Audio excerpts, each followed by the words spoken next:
nan Muhammad awwal Adam, sai a zo sai a ɗan yanki fatar jikina 'yar kaɗan,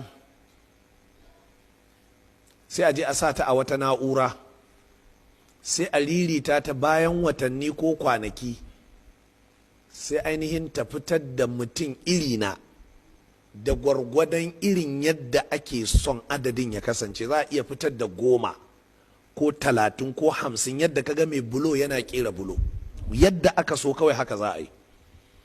Kuma za su zama irina, muryata, tsawona.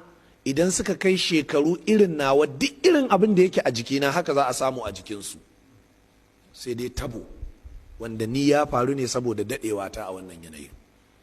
Amma komai namu zai zama iri ɗaya. Kai har suka kai matuƙa ma cewa abubuwan da na manta waɗannan ma za su manta, abubuwan da na iya sani su ma za su iya sani.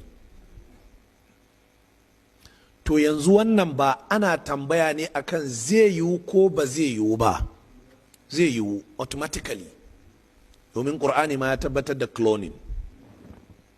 Shine Hawwa'u clone human being ce.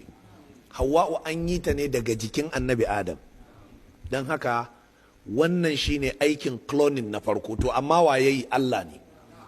To yanzu abin da ake cewa sai ɗan Adam ya